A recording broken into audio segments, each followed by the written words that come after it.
Hello दोस्तों, आप लोग कैसे हैं। आज एक नया टॉपिक है, उसका नाम है वेस्टफालिया की संधि। इस संधि के परिणाम क्या क्या हुए, आज इस टॉपिक में उसकी चर्चा करेंगे। तो समय गमाए बिना चलिए हम लोग अपनी टॉपिक की शुरुआती करते हैं। दोस्तों, कुछ खास परिवर्तन आए और कुछ खास निर्णय हुए, उस निर्णय को एक एक करके देखते हैं। पवित्र रोमन साम्राज्य का जो बाह्य संगठनों से तालमेल था वो तो बना रहा संधि के बाद भी, किंतु हर एक सदस्य राज्य को सार्वभौमिक अधिकार प्राप्त हो गया। मतलब कि कुछ भी वो कर सकते थे, कहीं भी जा सकते थे, यहाँ तक कि कोई भी राज्य स्वयं युद्ध और शांति संबंधित निर्णय ले सकता था। मतलब किसी भी तरह से वो स्वतंत्र था। फ्रांस को उत्तरी पूर्वी सीमांत पर अल्सस का प्रांत दे दिया गया था और सीमा पर स्थित मेट्स, टूल और बर्दे नामक नगर क्षेत्र में भी फ्रांसीसी आधिपत्य को दे दिया गया या उसकी मान्यता हो गई। मतलब हर तरह से फ्रांस के अभी तक फायदे हो रही थी। इस प्रकार एक हद तक रिशलू का लक्ष्य पूरा हो गया था। रिशलू कौन है? यदि हम इस वेस्टफालिया की संधि को यदि वास्तविकता रूप से शुरू से अंत तक पढ़ें, मैं तो सिर्फ परिणाम बता रहा हूँ, तो शायद हमको इसकी जानकारी मिलेगी। और मैं उस संबंध में वीडियो बहुत जल्दी बनाऊंगा, तो प्लीज़ यार कम से कम मेरे चैनल से बने रहो।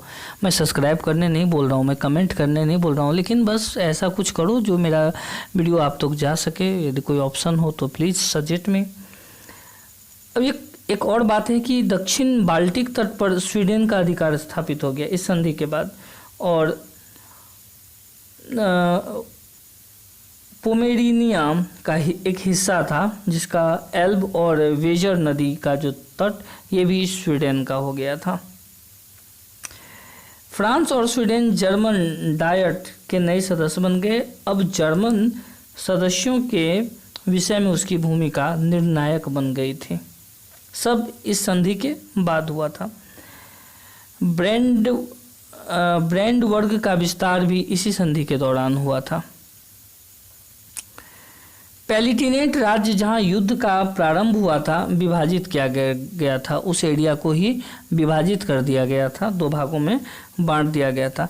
आधा फ्रेडरिक के पुत्र को और आधा बावेरिया के शासक को दे दिया गया। उन्हें सम्राट चुन लिया गया। उन्हें स्वतंत्र रूप से किसी भी तरह की बिना हस्तक्षेप के उसको वो आज़ादी मिल गई थी कि आप जो करना चाहें कर सकते हैं। इस प्रकार इलेक्टेड लोगों की संख्या बढ़ गई, है ना। उस जगह पर स्वाभाविक बात से इलेक्टर की संख्या क्या हो गई थी दोस्तों? बढ़ गई थी। हॉलैंड और स्विट्जरलैंड यूरोप के नए राज्यों के रूप में प्रतिष्ठापित हुई। हॉलैंड और जो यूरोप है, समझ रहे हैं ना, हॉलैंड और हॉलैंड स्विट्जरलैंड यूरोप के नए राज्य के रूप में बने। यूरोप के दो नए राज्य की स्थापना हुई थी। कब? वो वेस्टफालिया की संधि के बाद। ऑक्सफोर्ड की संधि ने केवल लूथरवादियों को ही मान्यता दिया। जी हाँ दोस्तों, लेकिन ये संधि कौन सी संधि? इस संधि के बाद इसका नाम बड़ा अजीब सा है, फिर भी बोलता हूँ, काल विनयवादियों को भी इस संधि के दौरान जो सारी मान्यताएं लूथरवादियों को मिला था, इस संधि के बाद कालवादियों को भी जो है वही पूरी की पूरी दे दिया गया कि आप उसी के समान हैं, कोई भेदभाव नहीं, कोई ऊंच नीच नहीं, एकदम बढ़िया से दे दिया गया था। जनवरी 1624 तक चर्च की जो संपत्ति जिसके पास थी, ध्यान देने वाली बात है कि 1624 तक चर्च की संपत्ति जिसके पास थी उसे ही उसका अधिकार बना दिया गया। उसके बाद में परिवर्तन को अमान्य कर दिया गया कि भैया अब ये संपत्ति इसके पास थी तो यही रखेगा। अब ऐसा नहीं कि इसके पास था तो अब हम इसको दे देंगे, उसको दे देंगे या कुछ और होगा।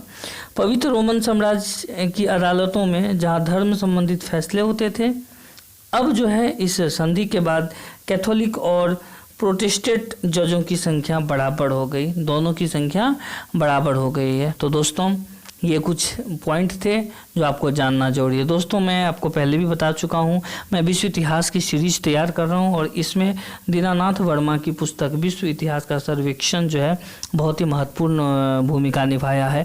यदि आपको अगल बगल यदि बुक अवेलेबल है तो पढ़िए, मेरा सजेशन है, बहुत अच्छा बुक है।